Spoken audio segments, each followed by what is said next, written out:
քանի դեպք ունենք, որ այդ համար գողացողներից լուսարցակ գողացողներից վերջացած բռնել ենք։ Ես ուզում եմ իմանամ պետությունը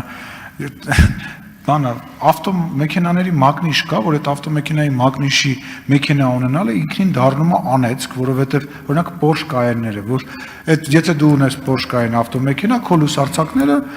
ոչ մի ապահովագրական ընկերություն երբևիցե չի ապահովագրի, որտեղ 90% պարագայում որտեղ կանգնացնես ստանելու են, բայց քանի դեպք ունենք մենք, լավ սանկցիան փոխեցինք, մեծացեցինք, քանի դեպք ունենք մենք, որ բռնվել են այդ մարդիկ։ Շնորհակալություն դիտարկման համար, ըստ էության կատարված հանցագործությունների 30%-ի չափով չասեմ բացահայտված, բայց հայտնաբերված անձինք ունենք, բայց այդտեղ մի փոքր խնդիր ունենք դատական եւ քննչական պրակտիկայում։ Մենք ունենում ենք միևնույն անձի կողմից 30 դրվագ կատարված հանցագործություն, երբ որ առաջի կատարված հանցագործության դեպքում ոստիկանությունը հայտնաբերել է։ Եվ այս իմաստով ծանրացնելով արարքը, տանելով միջին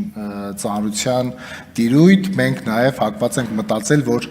ավելի խիստ խափանման միջոցներ կկիրառվեն, որտեղ 30-ից ավել դրվագներ ենք ունենում մենք դեպքեր, որ նույն անձը կատարում է արարքը, հայտնաբերվում է, ձերբակալվում է, խափանման միջոցը ազատազրկման հետ կապ չի ունենում եւ այդ անձը շարունակում է կատարել գողություն։ Թերևս ունենք մեծ խնդիր ստեղ, բայց ոստիկանության տեսանկյունից էլ ասեմ, որ նաև մենք մեր ծառայության կազմակերպման ձևերը եւ մեթոդները նպատակաուղղում ենք այս հանցագործության դեմ պայքարին, հատկապես վերլուծելով այն տեղանքները եւ այն ժամանակահատվածը, որտեղ որ տեղի են ունենում այս գողությունները եւ մարտավարական իմաստով եւս ձեռնարկվում են միջոցառումներ։